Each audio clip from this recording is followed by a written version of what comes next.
Hello, my spooky friends. I'm John, your host, and welcome to another episode of Dairyland Frights, the paranormal podcast that covers everything spooky, creepy, and mysterious in the Midwest. And again, I don't know what it is. I can continue my hot streak of great spooky guests. On the podcast today, I have Gina Black from She Haunts. Welcome, Gina. Hello, thank you for having me. Yes. So now, before we get into me asking some questions and all that good stuff and share some spooky experiences and have our little topic. So one of the things I always want to know is what got you interested in the paranormal? So that, of course, goes back pretty far. I was always, as a kid, very interested in all things spooky.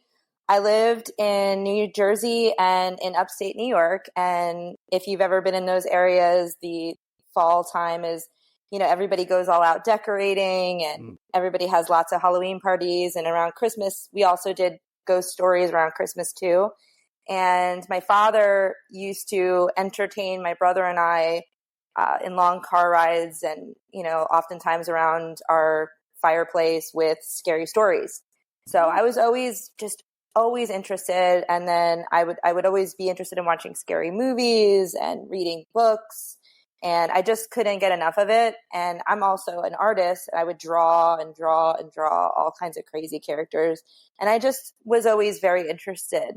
And then around when I was 11 years old, my family moved to South Florida for my father's job.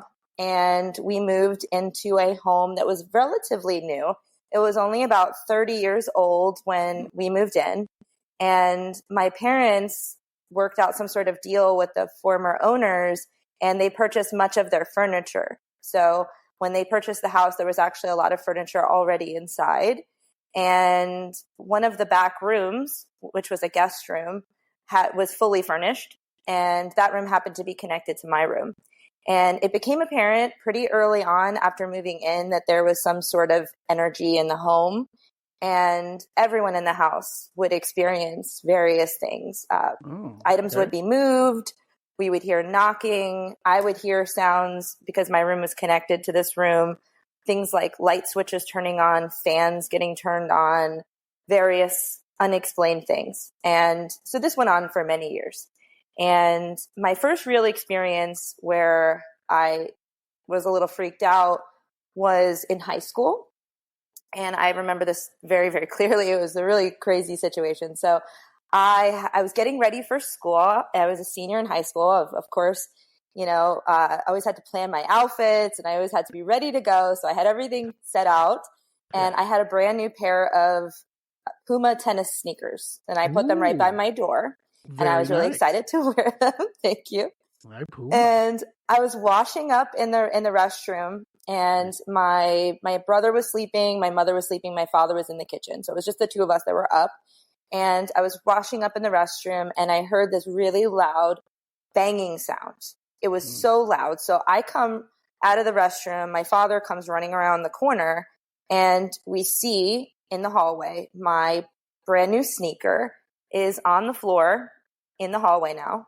And one of the laces was shredded. And we had a cat. So of course we're looking around for the cat. The cat's freaked out. So we turn on the lights. We're trying to figure this situation out. What happened? Yeah.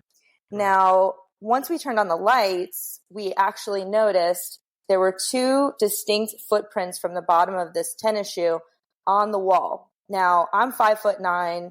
If I were to stretch my arm up as high as I can go with the shoe in my hand and I would press it as hard as I could, that would be the type of impression that we saw on the wall. Now, I knew immediately, obviously it wasn't me. My father, he's an Italian man who is very proud of his home, would never in a million years, even to prank me, do anything like that because he's the kind of guy that walks around people with, like a little dustpan to get crumbs and stuff. He's very, very particular about his things and he never would have done that. And I had seen him running around the corner. So it wasn't either of us.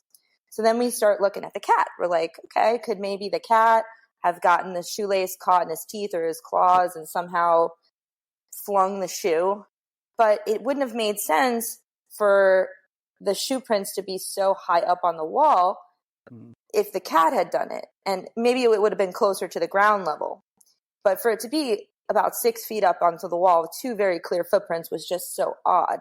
And from then on, because it was something that we couldn't explain it away as a sound or a creak or something settling, it just became something we were all very interested in. We wanted to know more about it. And that moment for me really kind of, brought forward my interest and real drive for the paranormal. And of course, once I got a little older and I was able to research locations and, I just started getting more and more involved. But that was kind of the turning point for me when it wasn't just fun stories and playtime and drawing in my sketchbook. It became more real. Sure. Wow, that's a great story. Now, so let me ask you about something here. Did you ever feel, how do you say it, like dread or like evil, like something did this? Or it's just like, that's interesting. Well, in the house, we sort of have our own theories, but we sort of think that the entity that resides there is still there. And we think it might have been an elderly, maybe mother or father of the couple that lived there before, because as I mentioned, they kind of bought the house very furnished. And there was some items in that room that suggested that the person that lived there might have been handicapped. There was a walker, there was a cane, there was some other things around the room that suggested that. And so we're thinking maybe it was an older person and it just doesn't like the cat. Maybe it just made the person mad. So I never really felt anything negative towards myself and everybody else in the family. But I think it was just kind of an annoyed elderly person. Just kind of get out of my way. I don't know. Come on, get off my lawn. Get off my lawn. So the reason I asked that is because, there sometimes you've been on, we'll talk about your investigations and some of your great stories and stuff like that. But, sometimes it's a feeling, right? Either you get the feeling of, oh, I shouldn't be here, like there's something wrong, and we'll talk about that. But sometimes you get the feeling of like, oh, it's just someone who, and one example I use is there's this woman who had a haunted apartment, and the person, the older man who lived there forever in this apartment. So when she started moving stuff, he didn't like it. So she would like move a chair, and then she'd come back, the chair would be back to its original position. She would move something on the shelf, it'd be back to its original position. And then a medium came in there, one of my guests, and found out it was this older gentleman who was grumpy. This is my place, right? This is my stuff. Don't move it. And what he didn't realize, which they had the sage and all do other stuff to say, hey, it's not yours anymore. This is mine. This is my place. I will respect you, but you can't be moving my chairs. You can't be moving my, knickknacks or plates or whatever. So, you know what I'm saying? I think those are interesting experiences, and especially you said with the place furnished. As you know, energy never really goes anywhere. It doesn't disappear. It tends to go to an object. So if someone was in that place for a long time and they sat in their favorite chair, and you sit in that chair to listen to music or just to hang out, somebody might try to push you out, not to be mean, but right?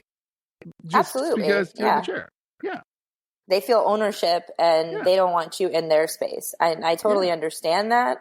And it's just, it's an odd thing. And I think a lot of it is you have to kind of take your control back and set the ground rules, because they have to know that it's not theirs anymore. Like you said, they're no longer, it's no longer their house.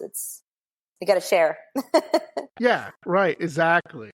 So tell me about She Haunts. Tell me about, a little bit what it's all about, and so my spooky friends can check it out. So I started my page a couple years ago, and I'm a writer. I am a photographer. I'm also a paranormal investigator and a blogger. I explore all things paranormal. I like to do research. I like to tweak experiments that well-known experiments.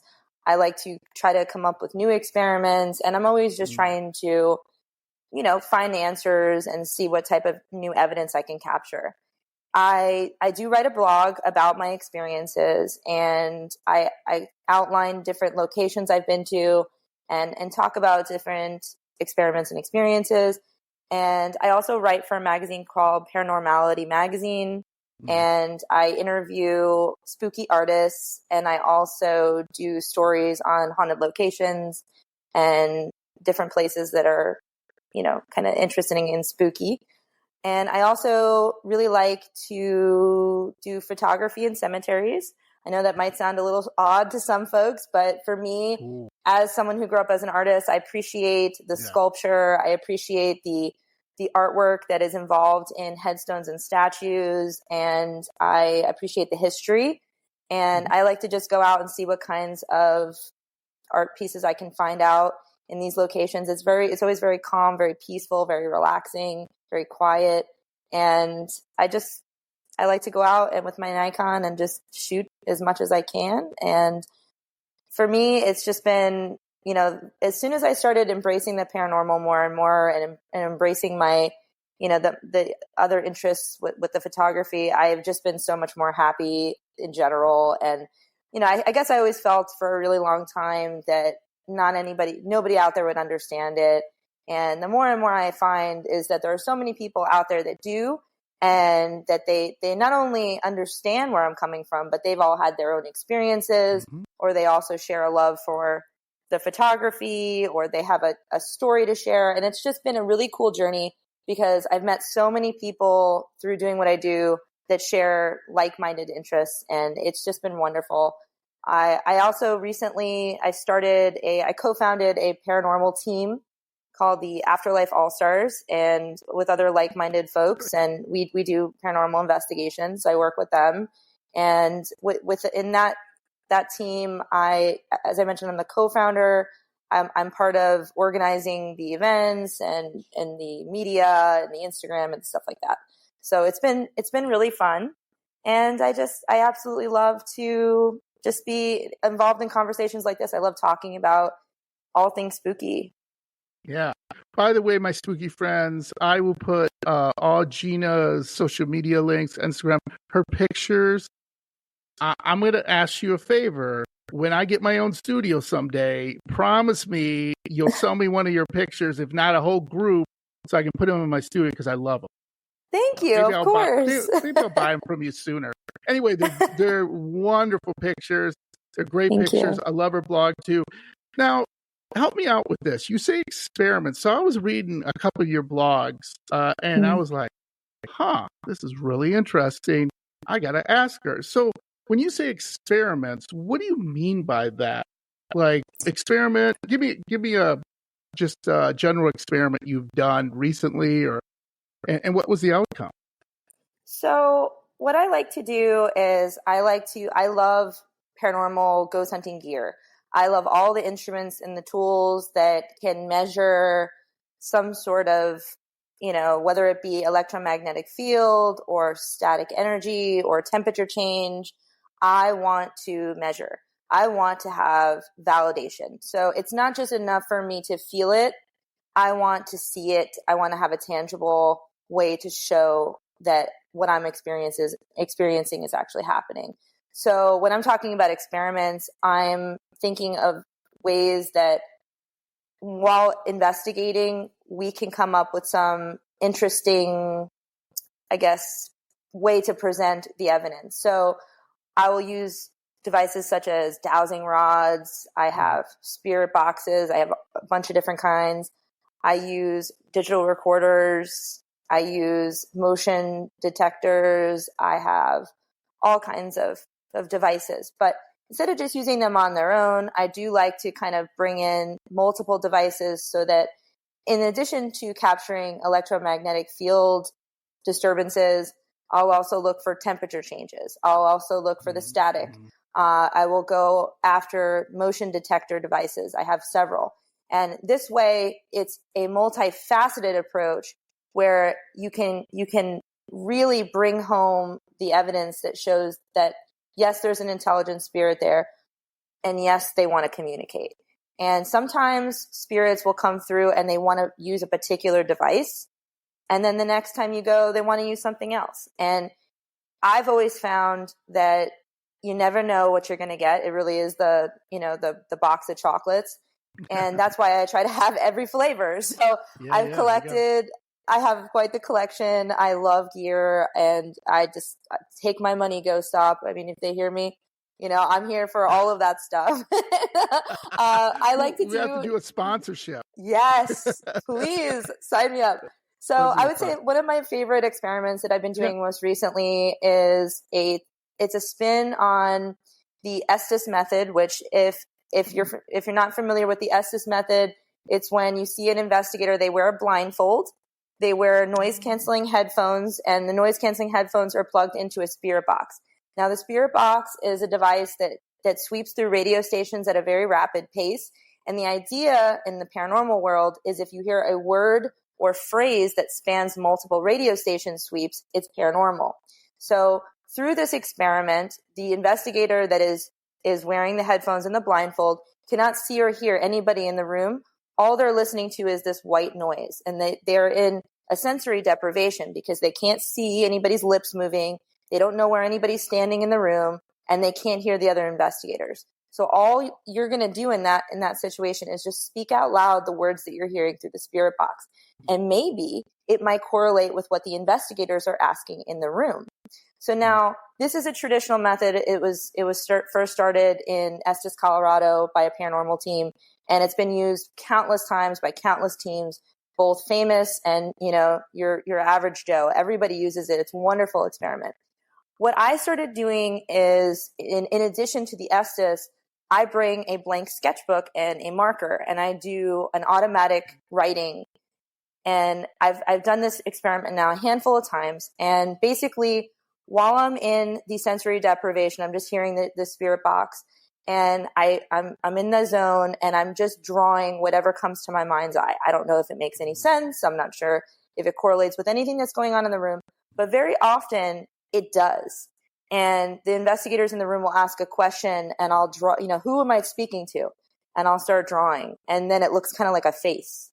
Or I'll start drawing, and I'll draw what I have no idea what I'm drawing, and it turns out to look like a staircase, and I'll mark a particular step, and then an investigator will go to that staircase, and they'll use a camera, and they'll capture an orb. Or, it's been a very wild experiment for us to really capture some interesting evidence. And I think the more I do it, the more I can kind of get in that zone where I need to be in order to really open myself up to what's happening.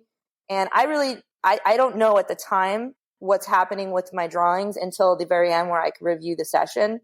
And sometimes these drawings get really, really crazy, and it's pretty cool. So that's one that I really like to do. That's a newer experiment that I've been working with. And another one that I like that is basically I use a spirit portal, which the portal device is super cool. You plug it into a spirit box. So it's that same device that sweeps through the radio stations. But what this portal does is it has guitar pedal technology in it. So it's going to reduce the noise with what's called the noise gate. So you don't hear as much. It takes all of that out. And the words that are spoken that are normally very, very fast paced, it stretches the words out with a reverb. So now you're hearing less noise. The words that are coming through are a slightly bit stretched so you can hear them easier. So we have that going. And then I also have a pair of dowsing rods that light up different colors. So what I do with these is I'll say, hey, do you like blue? And I'll change the rods to a blue. Do you like green? Do you like red? Do you like pink? And you'll actually hear colors coming across the portal box. And, as the rods are going back and forth, you're hearing intelligent responses to the colors and to what's happening in the room. So it's kind of an interesting way to kind of, take these traditional methods, combine their forces to bring upon that multifaceted evidence review. Boy, I love that. Boy, that sounds like some great stuff you have there with doing all those different things at once is just amazing to me. But let me ask you this: have you ever been, in that I don't want to say zone, but you know what I mean? You're in that deprivation, and all of a sudden something just like bam hit you, and you're just like, I gotta stop. Yeah. Stop. I need a break. Has that ever happened to you? One time, I've actually at this particular location, I've gone a couple times, and every time I've done sessions there, something crazy's happened. But the first time I was doing a Estes session, just an Estes session at the Devil's Tree in Port St. Lucie. And just a quick background on what that location is. It is one of the confirmed kill sites of a convicted serial killer named Gerard John Schaefer. Schaefer was operating as a Martin County police sheriff at the time in the 1970s, and he was luring women and young girls into his police car that were hitchhiking. So of course these girls see a police car and they think, "Oh, good, I can get a safe ride home."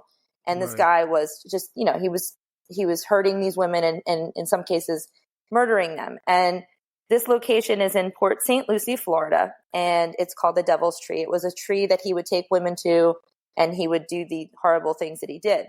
Now, the tree itself and the surrounding areas are very haunted. I've gone on numerous occasions, but the scary thing that happened the first time I was there was I was sitting with my back to the tree, and I was actually sitting pretty much on one of the roots of the tree, and I had my back kind of propped up against it. Yeah. And I was doing this session, and I'm listening, to the headphones, and I'm hearing men and women coming through. But then I start hearing multiple women, and they sound frantic, they sound agitated, and I just start hearing screaming. Oh, actual females screaming. Oh boy! So it's something just kind of came over me, and I stopped the session. I asked the people I was with to please, turn off the cameras because I was crying. I felt this wave of emotion, and I'm normally very collected, and I'm normally very calm, and that kind of thing doesn't happen. So that was very odd, and I landed up going home that night. And I was getting ready for bed, and I felt this really burning sensation on my back. And I asked my husband to take a look at it, and he said, "It looks like you have a sunburn." He goes, "Yeah, it looks like you have a sunburn." Yeah. Sure. And I said, "That doesn't make any sense because I'm wearing clothing, and I wasn't in the sun. I was in the woods, and no other part of my body had any sun. No, not on my face. I'm very fair, so I burn easily, but no other part of me had sun. And it was just my back, and it was the part of my back that was sitting against the tree. So, it just was an unsettling situation with experiments. So, it happens. But, the next day my back was fine, and I felt okay. So that was my next question. Have you ever taken a spirit home with you that attached itself to you? So that is a really interesting question. And if you would have asked me over a week ago, I would have said no. Okay. But I had a very odd experience actually last Saturday. Ooh, so this is the first time I'm talking about it to anyone other than my paranormal team. Okay. So I was investigating a very familiar location, and I've been to this location and investigated dozens and dozens and dozens of times. And I've brought guests, and I've gone there with just my team, and it's just very familiar to me. However, it is a museum property, and one of the rooms in the museum is now part of a rotating exhibit.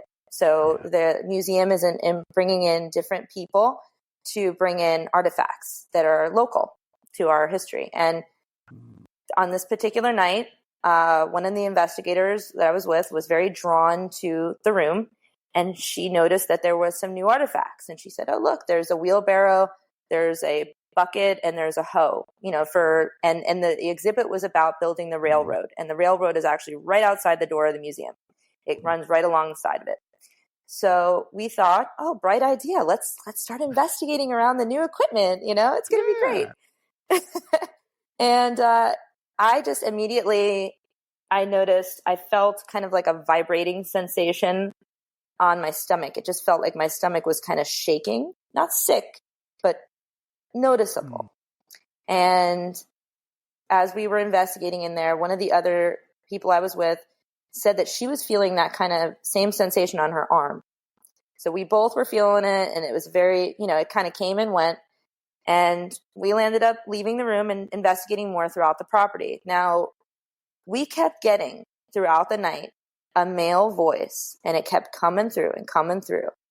And this was kind of odd because normally we don't get the same cadence to the voice constantly on any of our devices, but we were. And it was just, I guess, unusual for the location.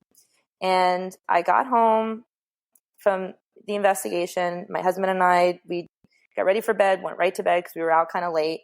And as I was sleeping, I had a very, very vivid dream. And in the dream, I woke up in my bed, and I have this feeling of panic that there's someone in the room. And I'm looking around, and I look over past where my husband's sleeping, and I see a man lying on the floor. Really? He's kind of crouched down like he's hiding. And vivid. I mean, very, very vivid. I could see he looked like he was in his mid 40s. He was 6 foot. He was wearing a brown shirt and pants. He was bald. I could draw this man's face for you. I saw him so clearly. And in the dream, I couldn't scream. I couldn't yell. Just, I'm sure you probably experienced that in dreams. You want to punch something and you can't do it. Yep, so I just couldn't get the words out. Right. I wanted to scream to get out. And so in real life, I wake up. Okay. I wake up. My husband must have bumped me, or, he's stirring. So I wake up in real life, and I'm looking around the room because I'm now, my heart's racing from that dream. And I smell, this is kind of weird, but I catch this whiff of very strong body odor. Now, my husband and I showered before we went to bed. We're in clean clothing. It's not us. It's not our room. We don't keep dirty laundry in the room. And I smelled what smelled like body odor. So I'm going, what the heck is that? So I get out of bed, and I'm thinking, okay, I need to get some water. I need to, get up and walk around. So I walk around my house. I don't wake him up. I walk around the house, and I'm sniffing around just to see if I smell it. I don't smell anything. It's gone. It was like an instant smell that it was there 1 second and it wasn't the next. And I checked all over my house. I couldn't find any source, and I couldn't smell it again. So I went back to sleep, but I was very unsettled by it. So the next day I took some sage, and I burned the sage, and I cleansed the house, and I haven't had anything since, but I'm still a little freaked out by that. And I'm still kind of keeping an eye on it, but it was very odd. Yeah. That does sound interesting. So that sounds like something did come back. That to me is just, I don't know if it's the worst thing, depending what happens, but it's again, it's hard to deal with, right? Even though we said earlier, you said is you got to establish the ground rules. You got to be like, okay, this is my house, and not in a bad way. You're not yelling at that spirit or entity. You're just establishing things, right? Is your husband and you, do you do investigations together, or? No, not really. It was just actually he normally doesn't come at all, but he was kind enough to bring the team pizza. So he was there for a little bit, and then we went home, but he's very supportive, but he's just not really, it's not his thing, but he'll join me if I'm out of town. And cause that's another thing that I do whenever I'm out of town, I always find the haunted places to go. And he's a very good sport with that. Oh, I just see you at work someday and getting a call. Hey, honey, not that I want to bug you at work, but there seems to be an evil spirit in the house. What do I do, hon? I'll be back. Yeah. That's funny because that actually happened to a paranormal investigator couple together, where he was at home and there was a spirit there, and he called his wife at work, and she was like, okay, don't worry. She was super calm, but she was like, oh, just come on over, get out of the house, come on over, and, we'll take care of it. But just getting a phone call like that. okay, hon. Like, is that what you I'll would be right say? there. Just be like, come on over. I'll be home for. Yeah, mine would just he would call me and he'll tell me to deal with it. Okay, all right, yeah. There's a shadow person in the corner. God dang it, Gina. Can you get it out of here? Yeah, That's definitely. hilarious. So let me ask you about what's been your favorite experience? Like, tell me about what so far, because I'm sure you're going to have a lot more, but tell me about your favorite experience so far. So it's difficult to really pinpoint a favorite, but the one that comes to mind, just because it's a very wholesome situation, was I was doing an investigation at the Sorrel Weed House, which is in Savannah, Georgia. Yes. It's such a famous house. A lot of people would know it because it was the house. It was featured in the scenes of Forrest Gump when they drop the feather and it goes down and he's sitting on the bench. And that's actually one of the squares in Savannah. And so the Sorrel Weed House, it's got tons of history, but it was, I think when it was first built, it was used by soldiers, and part of the basement is actually the original barracks for these soldiers. And then the home was built up. A couple different families lived in there, and it was kind of like a plantation home. And they did have live-in enslaved people that lived on the property.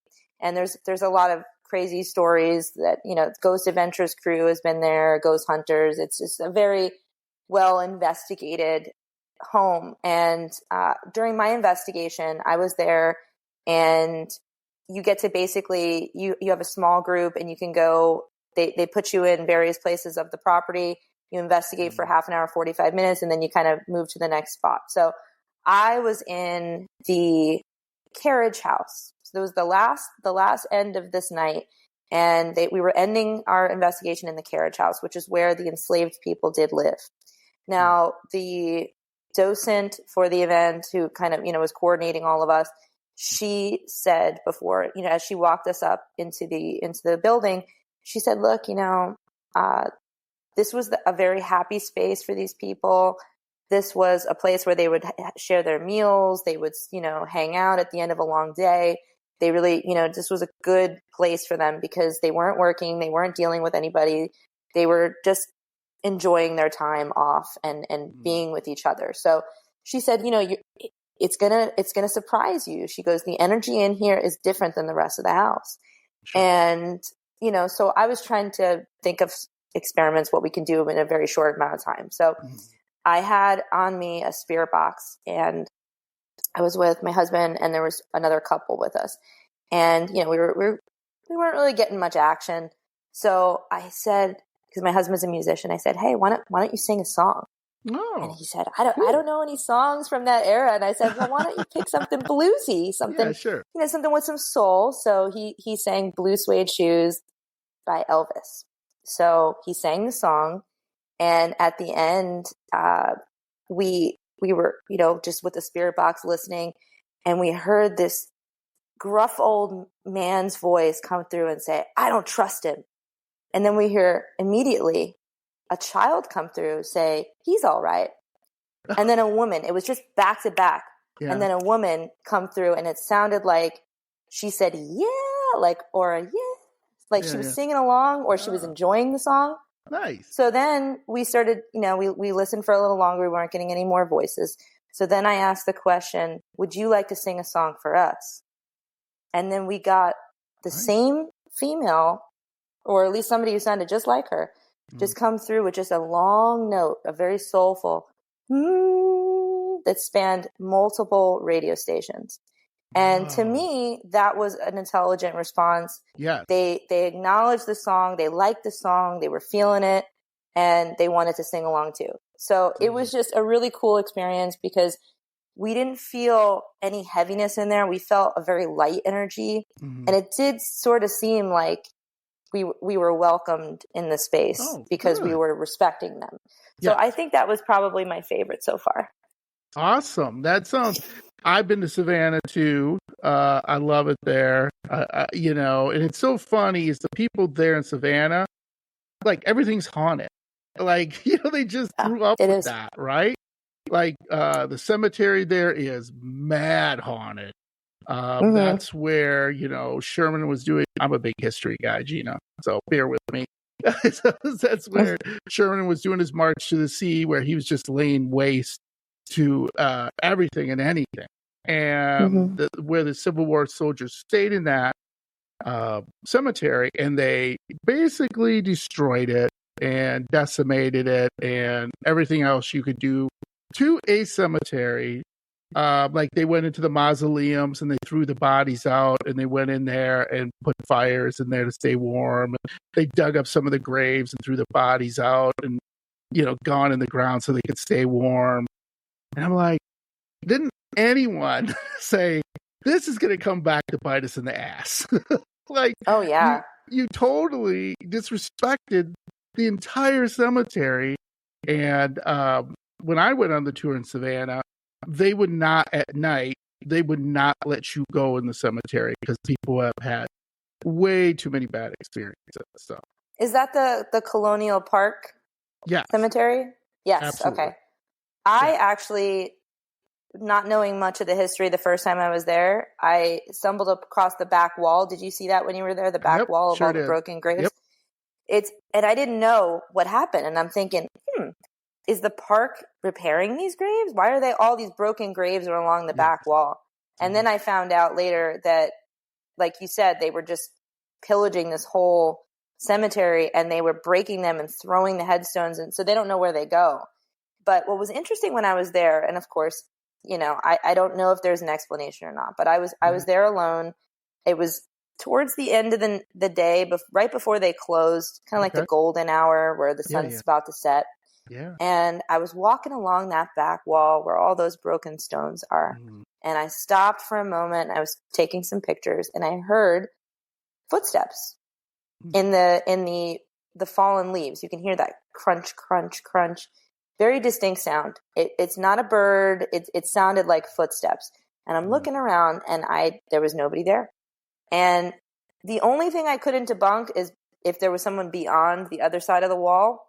But it sounded like it was in my immediate area. So it was very interesting. And I don't know. I have no explanation for it, but I heard it. And I have to think maybe it was somebody that was just wandering around that wanted to see what I was doing to make sure I wasn't doing anything to the stones, because I was taking pictures. And, it's just, it definitely has a heavy feeling, that property. You can feel the energy. Yeah. It definitely does. And just a cute little story. When I was in the Sorrel Weed House, and so we go down to the basement and everything like that, and they're talking about, oh, this is haunted and everything. These two ladies in their 60s like grab each of my arms, and they're like, you can protect me. And I look at both of them. I said, what am I going to do? And they kept on both of my arms for the rest of the night. And I was just, I was by myself, but I was just, two nice old ladies, and they're just staring out of their mind. And I'm like, it's not like they're throwing basketballs at me or something. Yeah. It's like I can block it. And something's you gonna can't happen. really push them away. Yeah, like, hey, leave the little old ladies alone. What are you doing? So that was just really funny. But I love Savannah, and I recommend everybody, especially if you're a paranormal investigator, find some fun, dig up some whatever, and go there, because you will not be disappointed at all. It's just unbelievable, all the different areas and the history. I mean, it's just crazy. It's just beautiful. It really is just a very beautiful city to walk around in, and just kind of stroll through all the squares, and just each square is beautifully landscaped and clean, and it's just such a lovely city. It really is. Yeah, so definitely check it out. So, segue to the topic. Speaking of lovely cities, we are doing, I think, a topic that maybe your team could go someday and check this out, because this is mad haunted. Paranormal investigators have had a lot of success here. I do things in the Midwest, again, like I said, Gina. So this is in the Midwest. This is in Ohio. And I'm a little teaser here. And like I said, chime in anytime you want. If you have some questions. I think it's really interesting. I've never I've done like the Bel Air house. I've done I haven't done Amityville yet. I have done like oh man, all these different haunted houses that are mad haunted, but nothing like this is really unusual. So anyway, here we go. Here's the teaser, as I like to say. So Franklin Castle was supposed to be a place for meetings and parties. But instead, the house was used to house Nazis. Yes, the Nazis. Okay, this is crazy. I've never heard a house in Ohio full of Nazis. All right, you got me right there. Okay? Yeah, I don't know this one. Yeah, then became the most, and this is crazy, the most haunted house in Ohio. Okay, so let me tell you a little bit about the history here. Franklin Castle, named after its street, is located on at 4308 Franklin Boulevard, indeed retains the dubious title of the most haunted house in Ohio, for good reason. But my research found out to be more tragic, even a little sordid history of the location. So, the German immigrant Hans Tiedemann was a banker, and he built this mansion for his family. It was built between 1881 and 1883. By the way, the 1800s, any research on that? It's the worst time of all. Everyone's being murdered, and God knows what else is happening. Their kids are dying, people are dying, getting diseases. Oh, it's terrible. So anyway, the first few years, I think it's Hans. I'm just going to say Hans, just for me. Somebody can correct me if they would like to. His wife, Louise, and their two children, August and Emma, lived happily in, check this out, 20-room house, Gina. What do you think? That'd be good for you and your husband? That would be amazing. 20 rooms. Yeah, that'd be wonderful. Just hang out in a room every day, just new room today. Where's my husband? Where's my wife? I don't know. It's okay. He's just hanging out in the room 19. 19 or 18. Or is this 20? I don't know where the hell I'm at. Help, I'm lost. I'm lost. So Hans' mother, oh boy, here we go. Wabika, I believed, also lived with them. So the mom lives in the house. Well, you got 20 rooms. You're fine. You can have the mother-in-law live in there. You're good.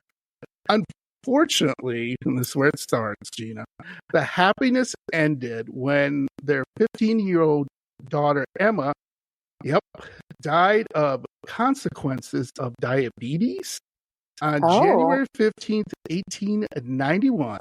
A few weeks later, their mom, Wabika, also passed away. Immediately after this, people started speculating, was the Tiedemann house cursed? Because you got to remember in this day, which is weird, this happens all the time. People immediately, as soon as families started dying, everybody said it's cursed. They have to come up with a reason because it can't just be everybody's getting sick. Yeah, it's a curse, or it's a vampire, or it's some sort of boogeyman. Yeah, exactly. It's the whatever cryptid going in there. New Jersey Devils coming in there. So when in the 3 years that followed, three more Tiedemann children were buried, of which the youngest was an infant. So a baby died in this house too. So the speculations really came loose. Did the Tiedemans have something to hide? Because all these people are dying, like one after another, including a baby.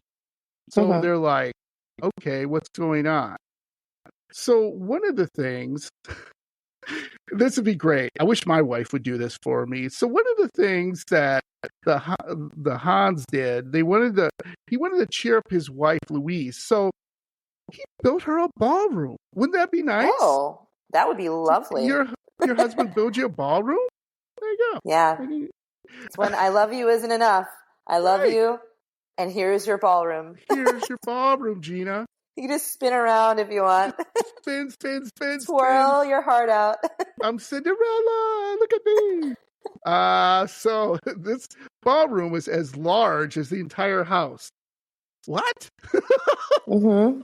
So this huge ballroom, he goes, honey, I got a surprise for you. Now don't open your eyes. Okay, open your eyes. It's as big as the house. Wow. Yeah, I know. Okay. I guess you would have really good parties. Or you could have really good parties. Sure. So it was built on the fourth floor. Fourth floor. Okay. Hans also decorated the house with towers and gargoyles, and it started to look more and more like a castle. In this period, he also started building, oh, I love this, secret halls and tunnels in the house. Why he did this is unclear, but according to the legend, oh, this is terrible, Louise used these tunnels to escape her husband's bad temper. So he builds her a ballroom, and then, God knows, probably beats her. You know, come on, man. What are we doing here? Yeah. Thanks a lot, dude. I was gonna like you, but now I don't like you. Yeah, now I'm losing it. Sounded great at first. Yeah, you sounded really good. Ballrooms, 20 rooms. You got this castle. It's awesome. And okay. So when Louise died in 1895, when she was only 57 years old, more strange things came to surface. People claim that Hans had, this guy who's already beaten his wife, he has several love affairs. So they were actually thinking he was using the tunnels to go around and having his little dalliances. Nobody can prove that, but it's a good guy. And sometimes he even did this in the house. So he allegedly forced women to have, I'm sorry to say that, sex with him, and he didn't even shy away from murder. So, yeah, we don't like this guy anymore. Yeah, he sounds pretty terrible now. We went from ballroom to murder and cheating, and beating. Oh, man. So this ain't a good house. Hans must have had enough of history of the Franklin Castle, for he sold the house shortly after Louise's death to the Molhauser family. Hans remarried to Henrietta, a waitress, okay? But the marriage ended in a divorce a year later. Hans himself died in 1908 because of a massive stroke while taking a walk in a park. But he outlived his entire family, even his grandchildren. So there was nobody to claim his inheritance.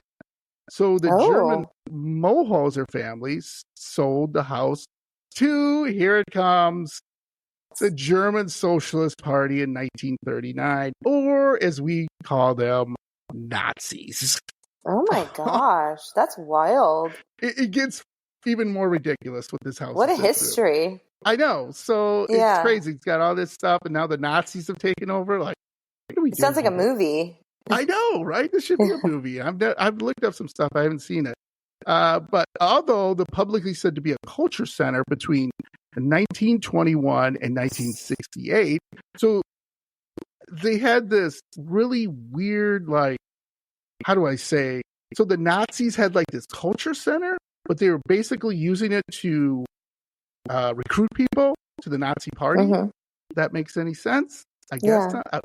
So, and then also spies were rumored to meet and get assignments here with assassinations planned that rumored to be executed on site. So let me just back up. Let me do a quick review really quick. So this guy gets married. He builds this beautiful place for his wife. Then he beats his wife, cheats on his wife.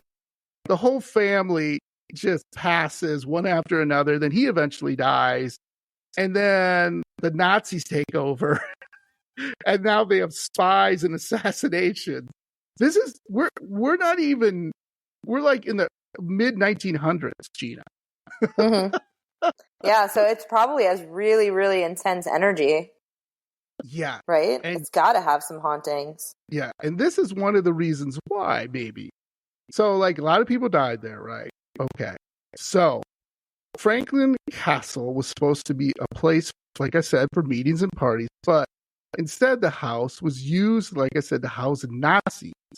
Legend says 20 people were killed in the house with machine guns because of a Holy political disagreement. So they were killed in the basement, supposedly.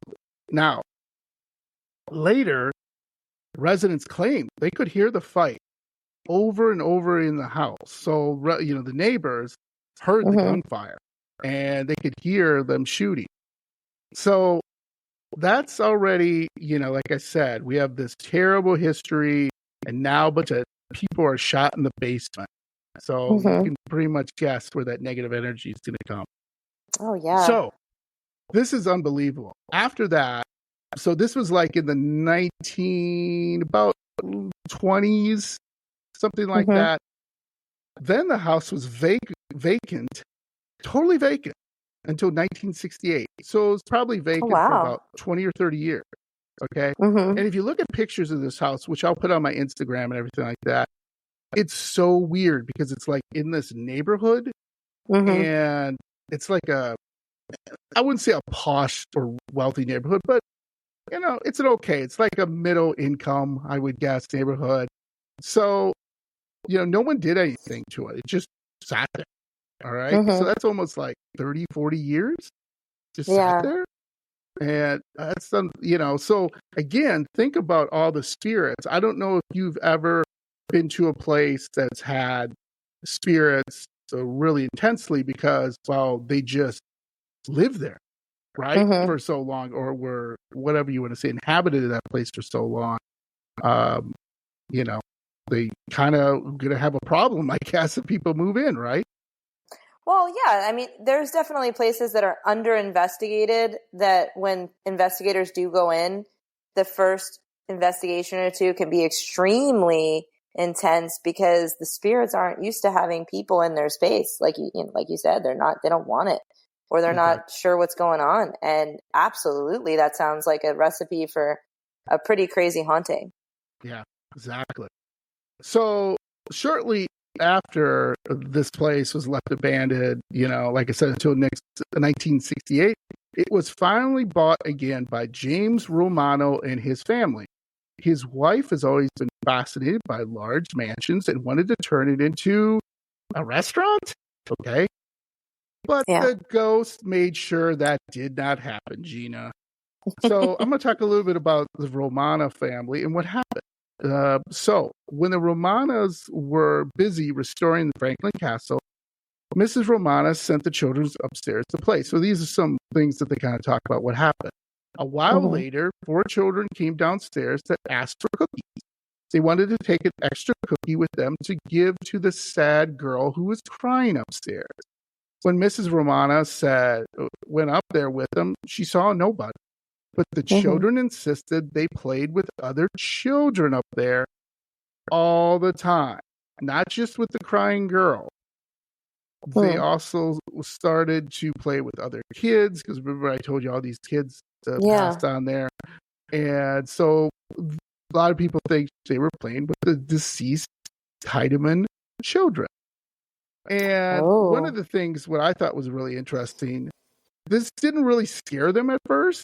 Like they didn't, like they were like, oh, okay, it's just kids, kind of like you were talking about earlier, it's maybe an older couple or a handicapped couple live here. They're not trying to do anything. They're just here to, be kids, right?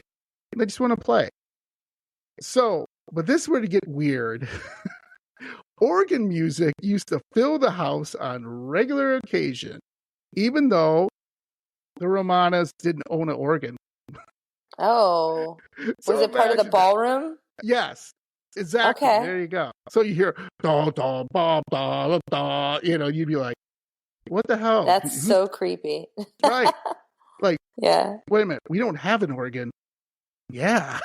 So it would constantly happen to them. They would just hear this organ playing all hours of the day. Didn't matter. Also, they would hear footsteps, sounds of sounding glasses. What's a sounding glass? Do you know what that is? I'm not sure. I'm not sure either. But it says sound of sounding glasses. I know. Is that when you put your finger around the rim of a glass and you make it kind of ring? Right. Yeah. There you go, Gina. Is that what that is? I don't know. Yeah, sure. Let's go with that. Just a guess. Yeah, let's go with that. Well, they have a ballroom the size of a house. There's got to be dudes in there who came over and did that stuff, I guess. I don't know. But still. I'm wrong, let me know. Yeah. Somebody tell me. Yeah, someone tell Gina and I if we're wrong. Someone, It's an educated guess. Yeah, I love it. It's perfect. They would also hear, they would have ceiling lamps turn on and off. And then they finally said, okay, we need to get paranormal investigators to come out and check this out. So during one investigation, this is unbelievable. One of the paranormal investigators ran out of the house screaming. So it doesn't say what that paranormal investigator saw, but supposedly they just, I'm out of here, and scream. So the Ramanas asked a priest to perform an exorcism. The priest told them, how would you like to hear this? That there were evil spirits in the house and they should leave immediately. And so they did in 1974. So how would you like that? How'd you like a priest to come in your house and be like, hey, Gina, and your husband's there, obviously. Hey, Gina, I just want to tell you, you should leave immediately. Yeah. That's definitely, I've never been in that position, but I would probably take the advice and just, sell the home and get the heck out of there. Yeah, right? If you could. If you could, yeah. If you didn't have the finances, what are you going to do? Right? There's nothing you can do. It's true. And that's just crazy to me. By the way, have you ever had something tell you in an investigation to leave? Like, go. Oh, yeah. Like, all the time. All the time. And what at least do you do? Once. Just leave? Yeah. No. I mean, I think that it's kind of normal to get that. And I'm not saying there have been, sometimes it sounds a little scarier than others, but I think that's kind of a normal reaction, and then they kind of warm up to you a little bit. I'm not saying always, but in most of my situations, you'll get it at least once in the night. It's pretty standard issue. But there have been other times where we've heard some really scary get out, on the recorders. Yeah. And if it's really intense, I consider leaving. But I think once you break the ice a little bit and you ask a couple more questions, it might warm up. So, but I've had some really creepy ones that I definitely heeded the warning. Yeah. Good for you. Good for you. So this house was sold to Sam Mostello, who wanted to turn the place of all things into a church. And that's a great idea. Yeah. And again, the ghost did not let them do that. So he tried to turn it into a church. Didn't really work out. Could have been the ghost fought. Could have been just people just didn't come. You don't know. They never really said. So he decided to turn Franklin Castle into a tourist attraction. There you go. So he opened the house to the public and gave people tours. Fearless people could also spend the night there. He wanted to make a profit out of the ghost stories. He also was intrigued by all the secret passageway and tunnels, and he decided to explore the house. In one of the hidden rooms, he made a gruesome discovery.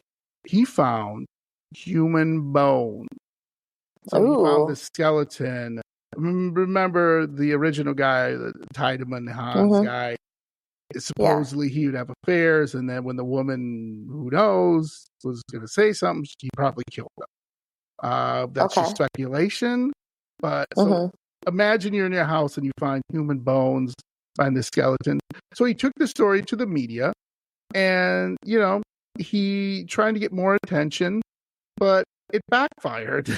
Tours stayed away. Yeah. And the strange stories continued to happen. So all these stories typically, like I said, some of the things just really bring up really quickly. They saw shadow people. They heard voices. The organ was playing. They would hear that sound glasses stuff. They would hear little girls laughing and giggling. See, that's where I would leave laughing and giggling little girls, I'm done. I hear you. Goodbye. Yeah, we're off. That's creepy. See ya. All the 20 rooms, I'm yelling at you at room 10, Gina. Gina, get out. You're like, I hear you, John. I'm out.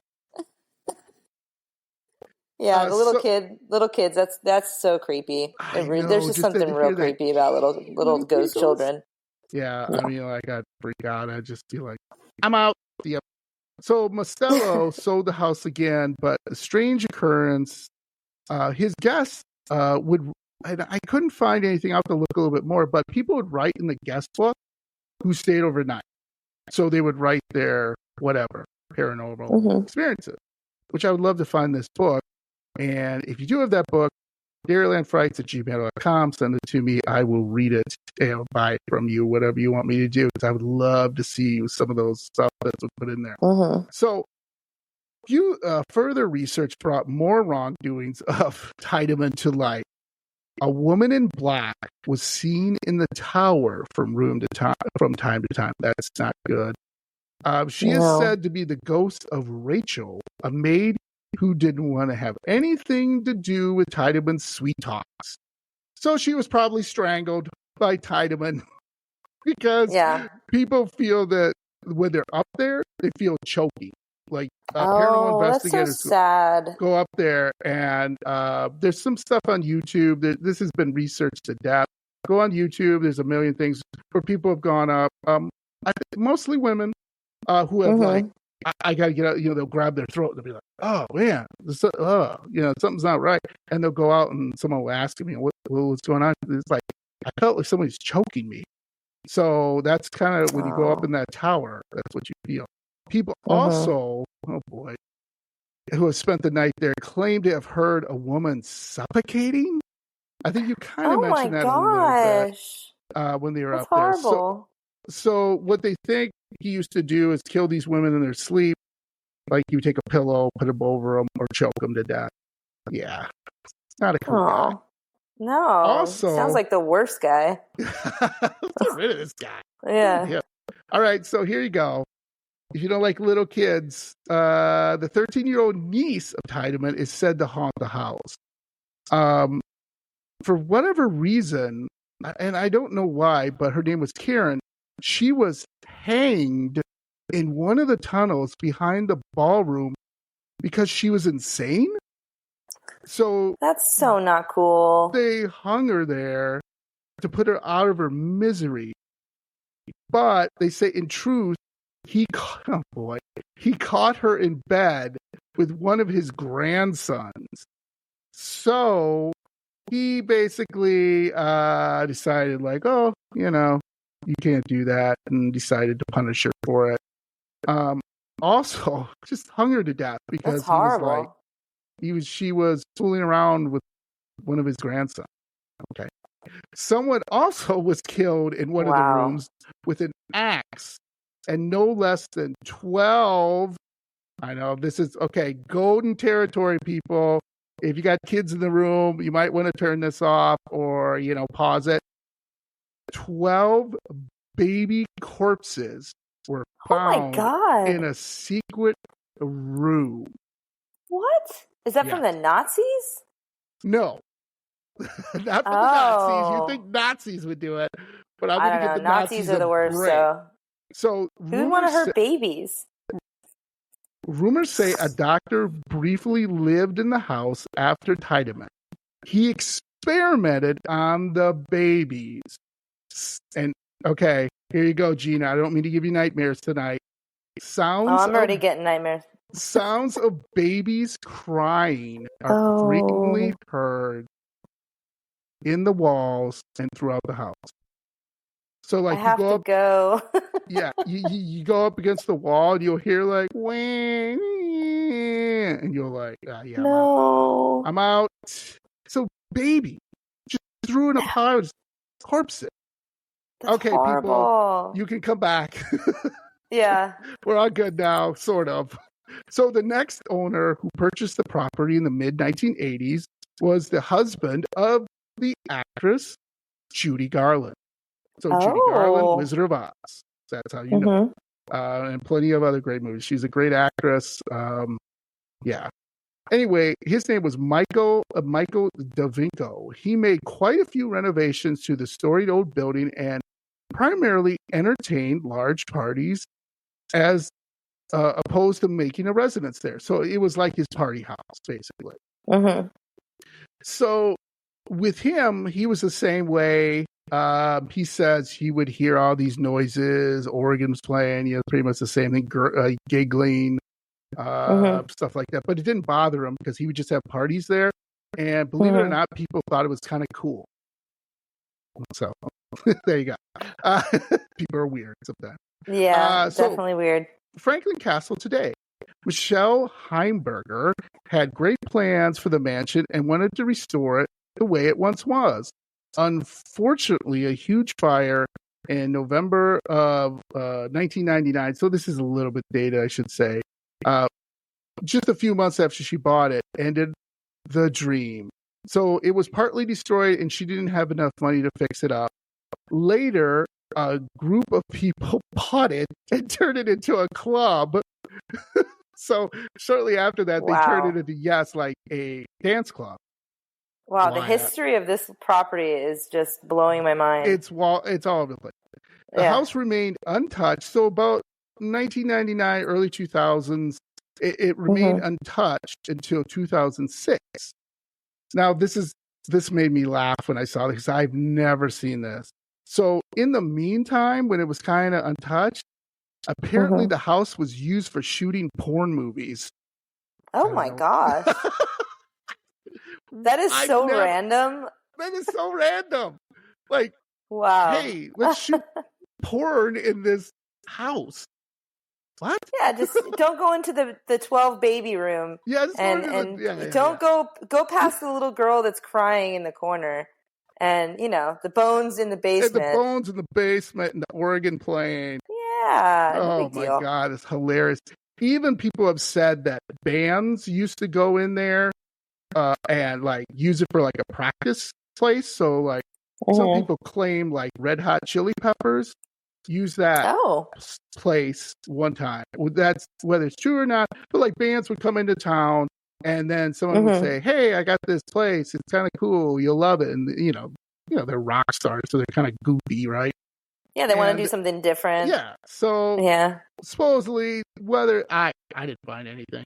So, the boarded up windows and the big fence with no entry signs gave the house a creepy and depressive look. So, the current owner since 2011 is a production studio called Oh Dear Production.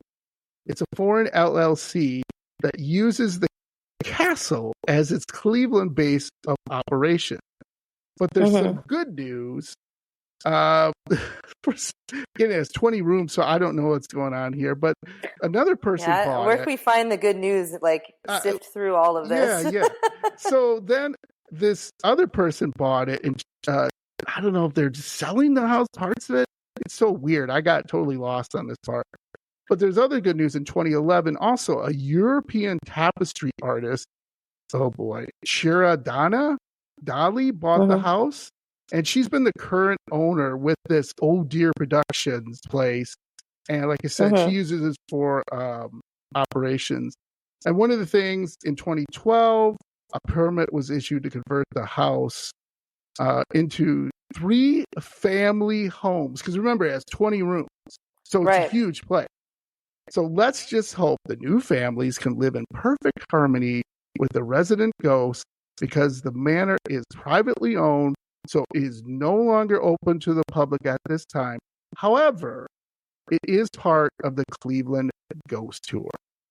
So there you go. Oh.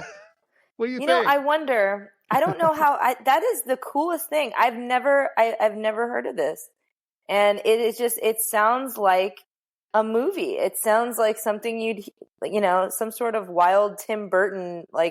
I could just picture it in my mind's eye when you were talking about it. Yeah. And it's just there's a lot of tragedy, so I have to imagine there's a lot of different kinds of energy there.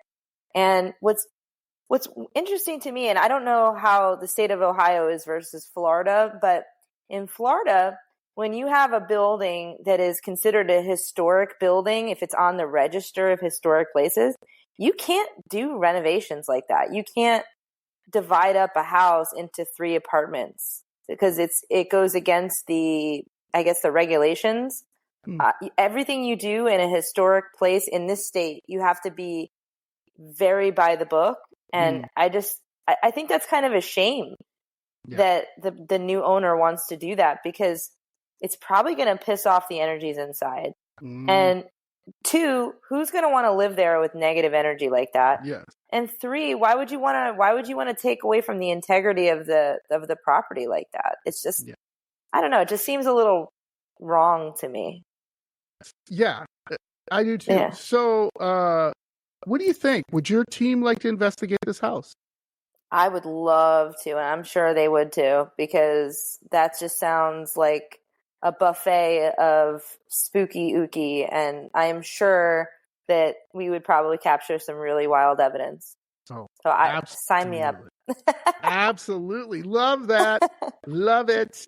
One of the things, like I said, is a private residence. So yes, so I'm going to put on my notes in episode notes. There is a website for the Franklin Castle, and they go through all the history, and then you can buy a ticket. It was really weird to me because they said it's part of the ghost tour, and I was like, okay, so you buy it, but you can't. I don't know. It was confusing. It seems like there's a lot of people involved in this, and a lot of owners, and a lot of changes, and I don't know. It's just weird to me that this place is not. Maybe it is on the National History of Historic Places. It should be. And nobody talked about the tunnels that much, and I don't know why. I'm guessing because they're probably unsafe. Yeah, that could be it. They don't want kids. They don't want kids and, somebody busting in the house, getting stuck in this tunnel and seeing the baby corpses. Whoops, I said it again. Ooh, no. But anyway, I just love this one because it was Nazis, and it's just, I've never. A very colorful history. Very colorful. So before we wrap up the show, Gina, why don't you tell me what you got coming up?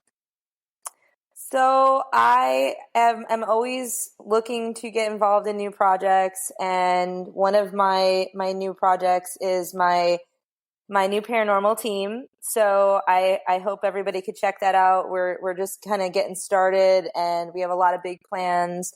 We do a really cool investigation kind of event, and we host these, what we call them, paranormal boot camps at various locations around South Florida.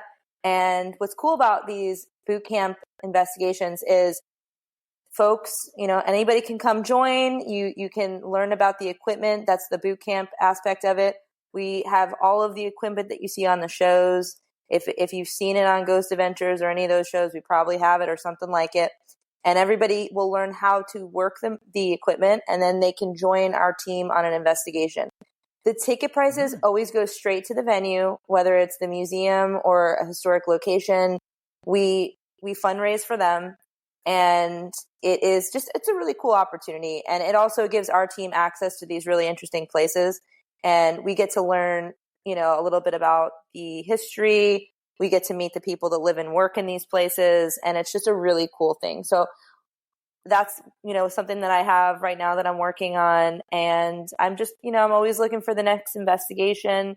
I'm always looking forward to checking off another bucket list location on my list. And I'm going through it. And hopefully in, 2024, I hit some of my goals as far as that goes. I have some ideas for this year. I'd love to get back out to New Orleans. I also really would like to go back out to California and do some investigating. And I've been many times to Japan, and it looks like I might be going back this summer, and I'm going to hopefully be doing some more investigations in Japan. Nice. Love it. By the way, on my bucket list of paranormal places is the Suicide Forest. I would love to hike in. I'm a outdoors guy, and I'd love to go there and check it out. As well as if I could help someone maybe talk them out of yeah. committing suicide, help them. It's Honestly, I would love to do that. It's a really creepy place. I actually kind of walked around a little bit because it's very close to Mount Fuji, and I've been in the surrounds of Fuji a couple times, and I climbed Mount Fuji once, and I'll never do it again. It was wild. Wow. I actually got engaged on top of Mount Fuji, which was nice.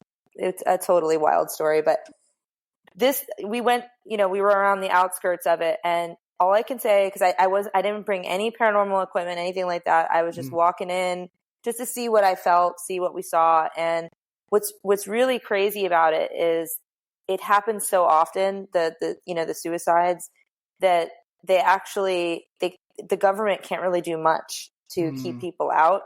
And there are people that live around the area that do try to help.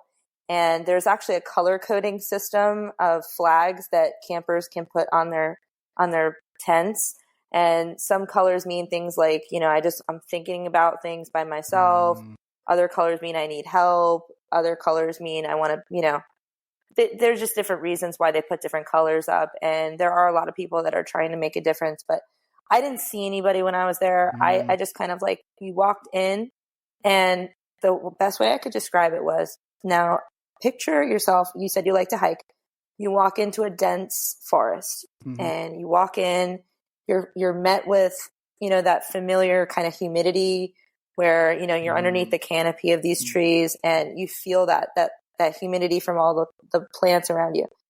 It felt kind of dry. It's just my sense of it. I was walking in and I wasn't, that familiar smell and that familiar feeling wasn't there. And mind you, I've been always in the middle of summer in a very humid time in Japan. Yeah. And so you walk in and you start walking in a little further and you hear almost like this, it almost sounds like the sound is being sucked out. Like you don't hear the crickets and the birds and the wind, and it becomes eerie quiet, just very, very, very quiet. And I felt uncomfortable. Yeah. So I just kind of immediately, I wanted to leave. And I really didn't do much exploration, but it's definitely got a vibe. Yeah. And I do not claim to be psychic. I do not claim to be, have that kind of ability, but I felt like I needed to leave when I got there. Yeah. So. Wow. Well, that's awesome. It's heavy. Yeah. I would love you to hear that Mount Fuji story. I love that. It sounds romantic and tiring at the same time. It was something. I gotcha. Well, you're my new spooky friend, Gina. I can listen to you for hours. We can talk for hours. You're awesome. But you're awesome. Thank you for having me. I would love to have you on again when you do more investigations. If you could do that, come back on and come back maybe on with your team next time. And we'll talk to your team and what investigations you're doing and everything. So that would be so cool. Everyone saying, say hi to your ghost. Hello, ghost. Because you never know, right? You have a ghost in there. And then stay spooky. Stay spooky. Thanks, Gina. You're the best. Thank you so much, John. Thank you. Take care.